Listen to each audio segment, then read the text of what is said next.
We remain steadfast in our commitment in delivering local news that matters. Stories that inspire. Enriching the lives of Filipinos in the Philippines and across the globe. This is your GMA Regional TV. Buong puso para sa Pilipino.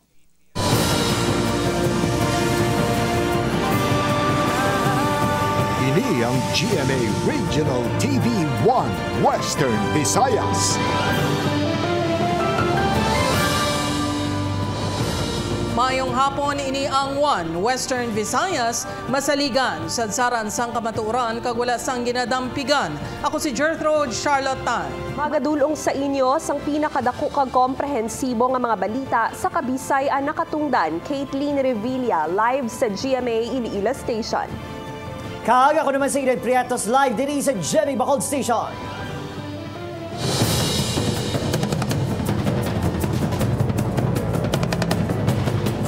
Mga kapuso, Iloilo City Police Office nagapahanumdum sa publiko ilabi na sa mga motorista nga magdoble halong. Ini matapos mag-viral ang video sang isa ka babae nga nagatuyo nga magpangbukas sang mga salakyan nga nakapark. Halonggid, otoridad, ginapasiguro ang seguridad sa mga pamalay subong nga magdamo ang nagabakasyon. Nakatutok John Sala live. John, ano latest?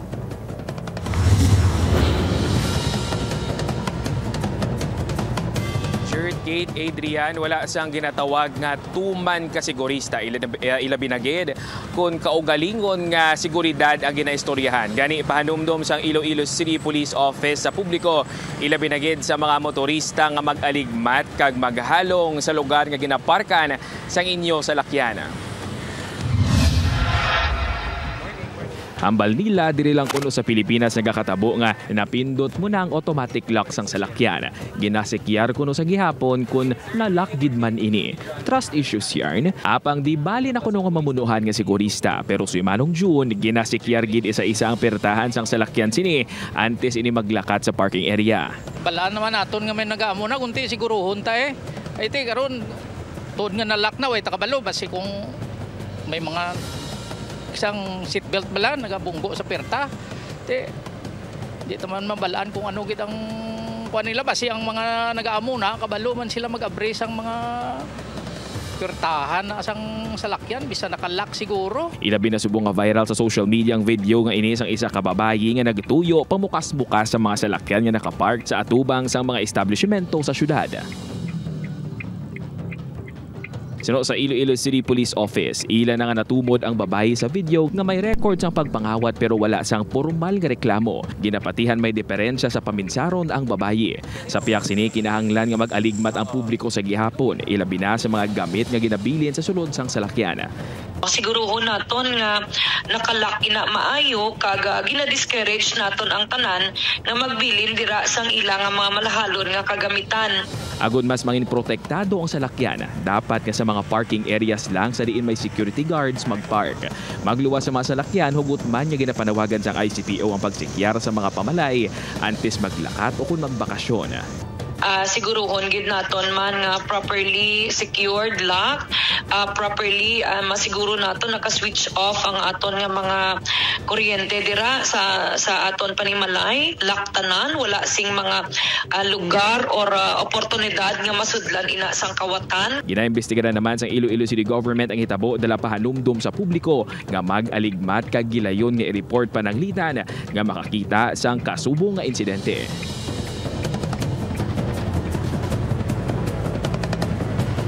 Jert, laki pagid sa pahanumdum sang ICPO ang inabalang pamatasan sang iban nga mga motorista nga kun madasig lang ang ilang transaksyon sa isa ka establishmento, masami ginahazard nila kag ginabayaan ng salakyan nga wala sa nga tawo sa sulod sang salakyan. So prone ini sa pagpangawat o kun salisi. Ang inapagid ang pagpangita sang parking area o kun space kun kagabihon, siguraduhon gid nga ang pilion nga parking space ang madamo sang suga o kun may ara sang nagabantay nga security guard.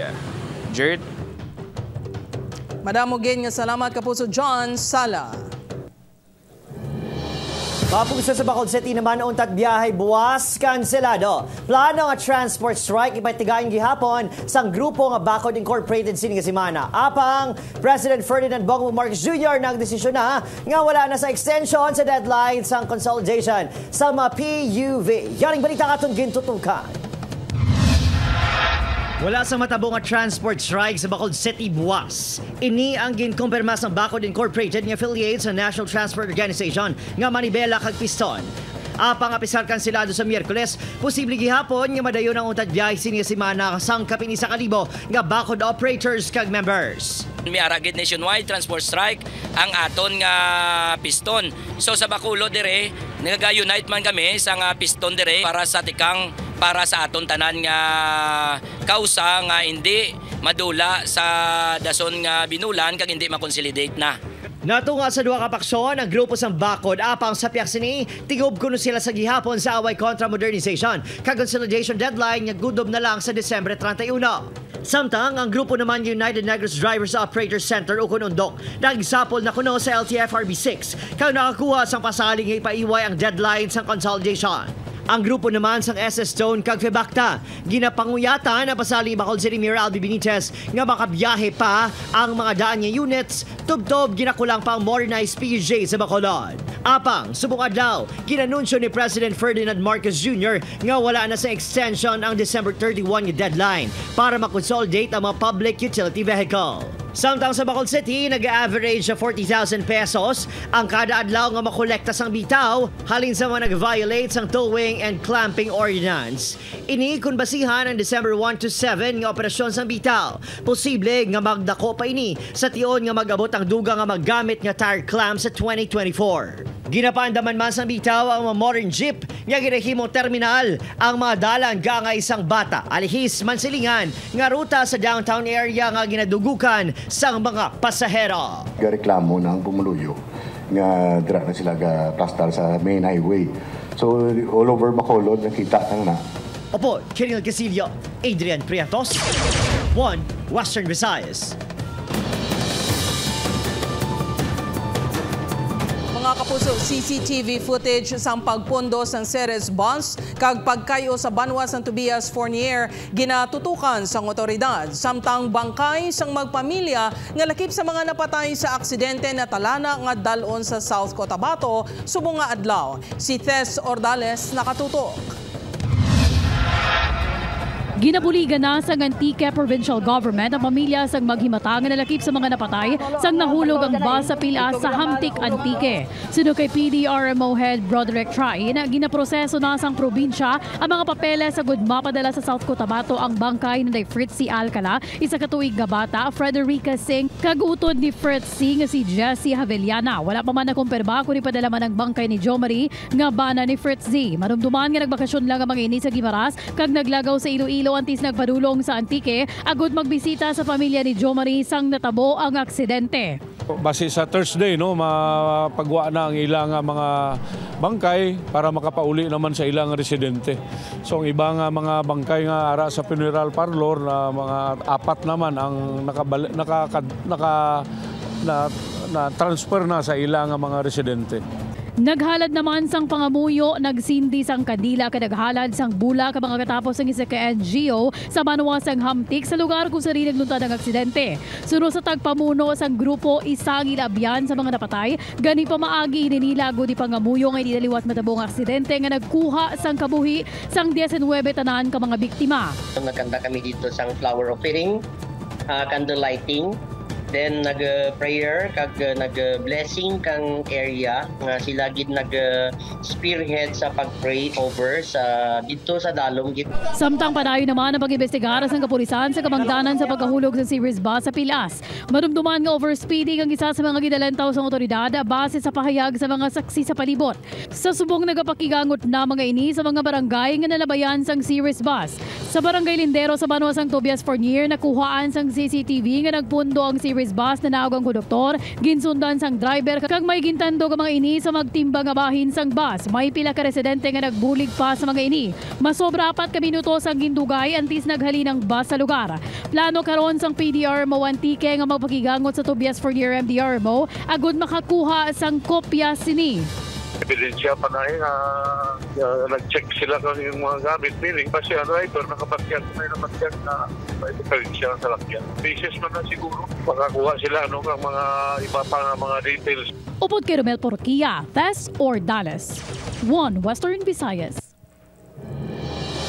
Mga kapuso, ginkumpirma sang Philippine Army nga ang napatay nga ginapatihan katapos ang NPA sa enkwentro sa Barangay Hayobo, Lambunaw, amo si Bambi Vicente, 35 anyos, residente man sang among lugar.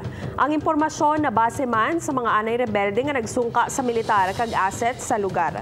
Ginaaligar nga si Vicente upod sang 5 pa ka mga armado nga lalaki nga nakapalagyo.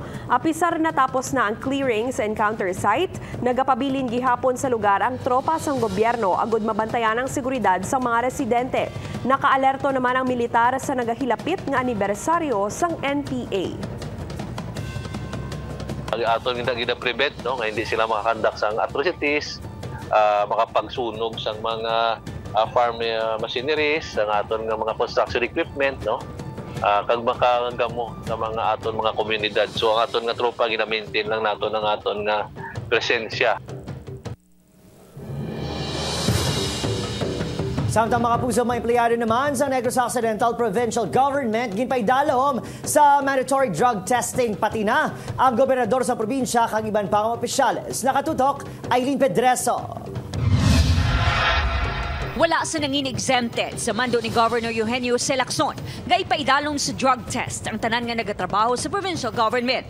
Ang mga job order, casual, contract of service employees, pati na opisyales ang nagkasa sa test nga nagatuyo lantawon kung may nagagamit sa illegal na droga sa hanay sang LGU. May sanctions kita nga yatag, no? And of course, na-announce naman na sila. We are hoping that as a matter of procedure, it's accepted biskan sa din ng LGU subong nga maka-ensure kita drug-free workplace sa provincial capitals. Wala naman song problema sa pila ka mga empleyado ang test agud mapakita nga hilway sila sa droga. Kutob nga diyon, maklear lang mga ilang mga galingon, mas nami ang wala kami agabisyo. First is kung magkadto ka sa private, mahal gid ang magpa-drug test. So bintaha ni sa aton nga mga government employee kay first libre ni siya. At the same time, mangin aware man ang mga empleyado kung anong gakalatabo sa aton nga susyudad. Magluwas sa mga empleyado, nagpaidalo man sa drug test ang gobernador sang probinsya. Ang drug test pamaagi sang gobernador agud masiguro nga drug-free ang provincial capital. Upod Gerwal Manggoy, Aileen Pedreso, 1 Western Visayas. Mga aktibidades sa dinagyang 2024 plastado na. 8 ka mga eskwelahan magapaindis-indis sa tribe competition. Ini ang gitutukan ni Tess Ordales.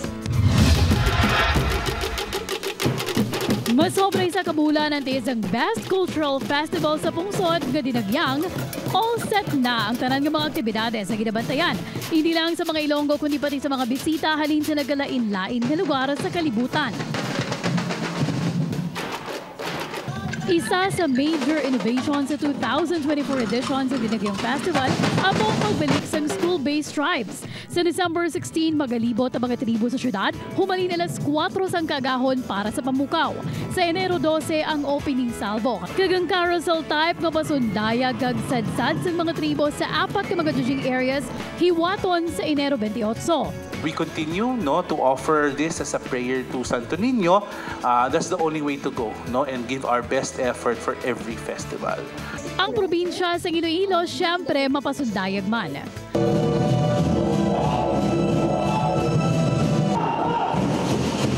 Siyam ka mga banwa ang mapasakop sa kasadiyahan sa kabanwahanan. Kung sa rin mismo ang ginapapugal ng festival sa Kadabanwa, ang ila ipakita sa mga bisita. Happy man kami sa siyam nga magapasundayag sa 2024 kasadyan sa kabanwahanan. Lain-lain man ang mga temas ang ilang ang mga pag-presenta during the contest proper. Hindi man madula ang masanag kag matinoagon nga performance halin sa 7 ka mga grupo nga magasambuha sa elimination sa Enero 26. Sa Enero 27, alas 7 sang gabi ang Grand Religious Sadsad sa San Jose Placer Parish. Tess Ordales, 1 Western Visayas.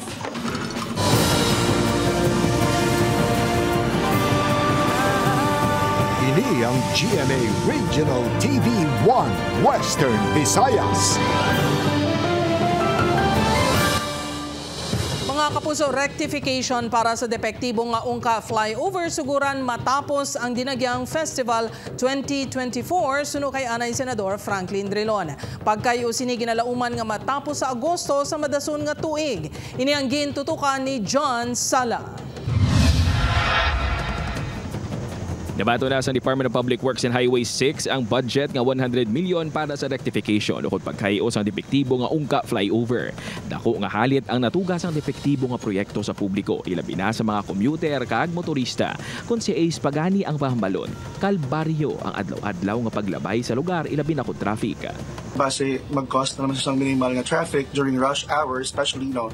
But let's just see the good side of it. Nga ang tinutuyo sang sini nga pagkayo is para man sa kamayuhan kag safety sang tanan. Sino kay anay Senador Franklin Drilon kag among nanguna sa pagpatigayon sang nasambit nga proyekto, suguran ang pagkayo sang proyekto sa Enero sa madason nga tuig. They are going to start construction upon my request after the Dinagyang para hindi masyado matraffic. Ginalauman nga magapugok ang trapiko sa mga holiday season kag sa palaabuton nga Dinagyang Festival 2024. Gani pananglitan nga magsugod man sang mas temprano ang jet grouting nga isa sa mga procedure sa rectification. Ginakonsiderar sang DPWH 6 nga buksan sa gihapon ang flyover. We will consider mag-open sa babaw para at least ma-ease ang traffic, especially this Christmas holidays and also the incoming Dinagyang Festival. Gina-evaluate pasubong sang DPWH 6 ang tanan ng mga dokumento kag papeles ante si anunsyo kung sinong ilan napilian sa mga nagpasakop sa bidding process para sa pagkayo sang flyover. Dugang panidrilon, natunan pa sang technical team kung ang mga rectification sa ungka flyover ang mangin epektibo man sa Aganan flyover. They are going to examine whether the remedial design for ungka would be applicable to Aganan. That is funded already because they stopped the construction in order to check on the design. So the ungka flyover hopefully will be finished by August.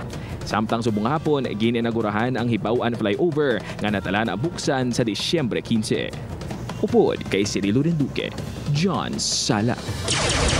1 Western Visayas.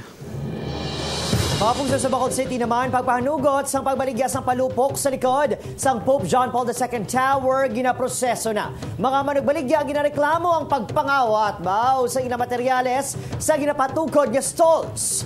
Yarig balita nga itong gitutukan. Malayo-layo pa antes buksan ang ining mga stall sang palupok kag fireworks sa naandan nga site sa likod sang Pope John Paul II Tower. Apang wala na ini ginabayaan sa mga tagiya. Ginatarget kuno abi ini sa makawatan kag mga pamatanon ang ilang mga materyales sa ginagamit sa pagpatukod sa mga balaligyaan. Diri may nagtamwa din yung bata Bata pa kayo. Ang kumano ka? Gabi na ni kagahon ni subong mano ka di. Lakat sa dayon. Ang ilang ginapanghakroy, wala pa ganing nakasugod na negosyo. Daw malas lang dala sa makawatan nga nagasulong ilabinakon kagabihon. Mayara lang di sa mga dagko, mga tigulang lang. Tapos may mga putsin ng bata. Siguro ang bata, siguro lang mga lookout nila. Siguro. Tapos kung masugat aman sila naman dito, di naman sila kadagan, kisagan na dumabato pa rin. Nagpasaling ang kapulisan nga magpahamtang sang bantay sa lugar. Samtang may kabugusan niya si 63 ka miyembro sa Bacolod City Firecrackers and Pyrotechnics Vendors Association ang nagaproseso sa inapermiso sa Regional Civil Security Unit. Ang likod sa Pope John Paul II Tower ang nag-isahanon nga lugar nga panugutan nga makabaligya kag makabakal sang palupok. Ang physical nga compliance sang structure according sa 550 naton sa ilang sketch plan na tuman naman, magplastar na sila muna na pagkakatangato ng safety protection para makita nato sa mga compliance nila sa regarding sa mga fire protection devices na dapat ibutang dito. Ginapahanumduman ang mga manugbaligya nga magluwas sa permit gikan sa RCSU 6. Sikiron man dapat ang permit to transport gikan sa source o dealers. Ganayon nga kumpiskaron mga stock kung wala permiso nga ibiyahe. Base sa Republic Act 7183 o Canaan Act regulating the sale, manufacture and use of firecrackers and other pyrotechnic devices. Pila sa mga ginadumilian ang Super Lolo, Goodbye Earth, 5-star whistle bomb, atomic triangle, piccolo, watusi, bogo, kag plapla. Ginadumilian ang boga isa sa mga nagapangunang kausa sa aksidente, ilabi na sa kabataan. Opoy Kiril Casillo, Adrian Prietos, 1 Western Visayas. Igaduso sang Regional Development Council 6 sa national government nga mapunduhan sang Department of Budget and Management o kun DBM ang napulo ka infrastructure development program sa rehiyon. Ini ang resulta sang ginhiwat nga pagsinapol sa Macau sa mga miyembro sang RDC-6. Suno kay RDC-6 Chairman Bacolod City Mayor Albi Benitez, ang napulo ka proyekto ang ginalakipan sa mga taytay sa Negros Occidental. Kabahin man sa tutukan ang implementasyon sang Panay Guimaras Negros Bridge. Wala madala sa priority project ang ginaduso ni Anay RDC-6 Chairperson Antique Governor Rodora Cadiao sa RDC nga dalan nga solusyon sa ginakabig killer curve sa barangay Igbuga kay Hamtik Antique. Suno kay Mayor Benitez, wala na linya ang dalan sa Hamtik sa priority projects bangod hindi manini isa ka development program. Sa baylo ginaduso sa national government, pinaagi sa DPWH agud mapunduhan ang madugay na nga ginaduso nga proyekto ni Governor Cadiao. So we chose mga high-impact projects that will bring development. So ang mga regular nga mga, let's say, kurba nga needs to be rectified for safety purposes, dapat DPWH should just do that without the need of RDC endorsement.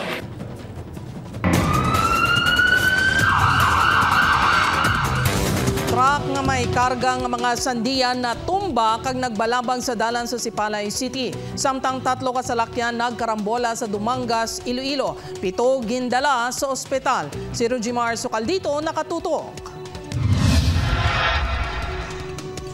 Nagresulta sa pagkarambola sa mga salakyan sa barangay Pagdugi, Dumangas, Iloilo sang Sabado ang pag-U-turn sang di pasahero nga jeep nga ginamaneho ni alias Randy. Base sa investigasyon sang Dumangas Police, may sakay nga pasyente ang jeep nga dalon kuntani sa ospital sa Barotac Nuevo. Apang pag-U-turn sini, nabungguan ini sang pick-up. Bangod sa natabo, gindala sa ospital ang driver sang pick-up kag 6 kasakay sang jeep. Temporaryo naman naging kustodiya sang Dumangas Police ang driver sang jeep agud maimbestigaran ang natabo. Nagbalabag ang truck nga ini nga may karga nga mga sandiya matapos nga nagbaliskad sa barangay Hill, Montilla, Sipalay City Sabado sang udto. Padulong kuntani ang truck sa public market sang Sipalay City agud mag-deliver sang sandiya halin sa Iloilo. Suno sa driver, wala nagkagat ang preno sang truck, gani hindi na sini makontrol ang salakyan. Dugang pa nga dulugon ang lugar sa diin natabo ang aksidente. Pati ang nasugata nga motorsiklo naglikaw gani nahulog sa kanal. Nakaagom sa minor nga pilas ang rider upod ang duha ka mga angkas sini. Nagpamalibad ang truck driver nga magatubang sa kamera samtang padayon pa ang investigasyon sang Sipalay City Police sa aksidente. Nagkatapok na ang mga bala sa tubang balay. Tapos may naglupok na bati kami naglupok. Pagduwa na mo, nakita na naman yung sarakyan nagkayao na. Rujimar Socaldito, 1 Western Visayas.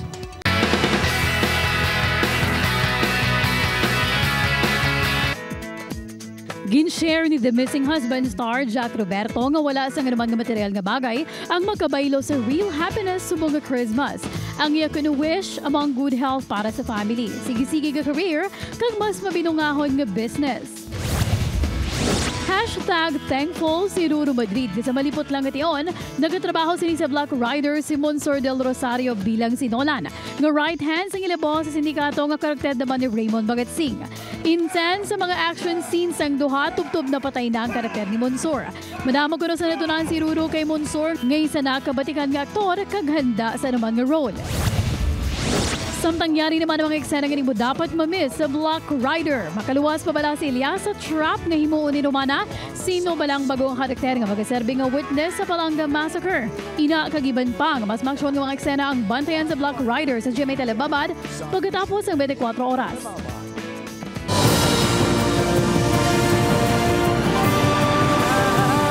Ini ang GMA Regional TV 1 Western Visayas.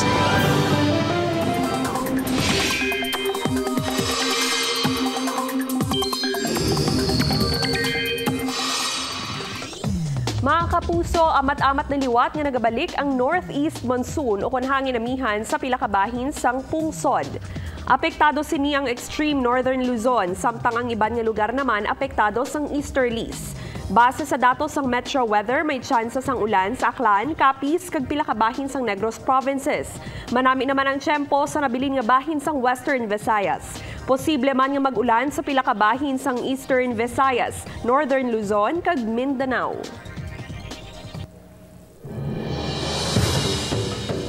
BHA o Bacolod Housing Authority mga puso, ginapahandaan na ang pagdagsa sa mga aplikante sa pabahay program sa LGU pagkatapos sa inaugural turnover of units sining Disyembre. Yaring balita nga itong gintutukan. Apisar wala pa tinulugan, gikan sila graveyard shift. Diretso sa government center ang mag-live-in partner nga sanday Blessed kag Fredgy. Nagalao mga maini nga makaseparar sang balay upod ang 4 ka mga kabataan pinagi sa pabahay program sang national government. Target sa maini nga mangin isa sa mga benepisyaryo sa Home Housing Village nga may side sa araw relocation sa Barangay Vista Alegre, Bradco area, kag pila ka coastal communities. Dugay lang kami actually ni partner ga plan nga mag-separate, pero syempre sa mahal sang rent subong nami naning opportunity kay barato lang tapos imo pang balay. Important kasi para makababalad man naman kung paano mga buhay kung ikaw na lang. Si Glessy naman nga tumandok sa Sipalay City kag malawig na nga nagaobra sa syudad sa Bacolod. Nagpasingpalad man. Naganyat kuno ini sa pasalig 2,300 pesos lang ang bulanan nga bayad. Bangod single, may co-applicant sini ang mahimata nga wala pa man pamilya. Updanay man kami isa ko man ka single man nga sister kag ang may pakaisa man ko ng amo na nga gusto man naman magkabalay. Pila lang maini sa masobra 2,000 ka aplikante sa pabahay program nga ginalauman sang LGU nga mas magdamo pa. 288 tanan ang sigurado na nga makasaylo sa unang 4 ka building. 64 diri posible makaisar na sa units antes pa matapos ang 2023. Once all documents na comply, gina-process mo lang dahil ni Pag-ibig. Kaya gina-evaluate nga daan namon, gina-pre-qualify before namon i-submit sa ila. Ginahigagaw na matapos ang 4-story housing unit condominium style antes ang ginalauman nga pagbisita sa presidente sa December 20. Pagbasa natin sa polisiya para ni sa mga minimum wage earners nga Pilipino, ang pricing ties per square meter sa aralan ta sa 55,000 to 65,000. 2,300 nga bulanan ang balayran sa sulod sang 30 ka tuig. Apang Pag-ibig ang wala pa nagpresenta sa ilang computation. Palamakutanon karon sa publiko, anong guidelines in kaso hindi matatapan ang monthly amortization. Opod, Kiril Gisilio, Adrian Priatos, 1 Western Visayas.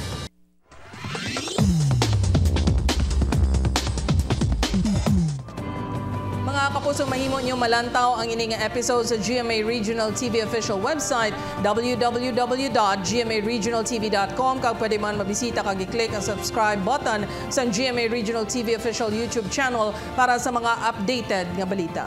Mga kapuso, 13 days na lang Pasko na.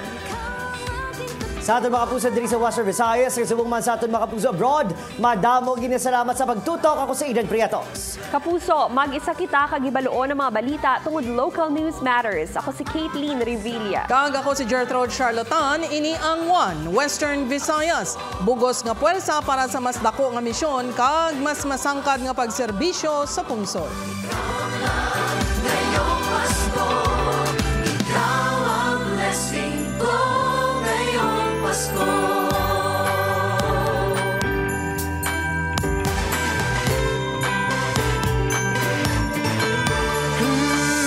Sa yakap mo ako ay nananabik. Sa Pasko ang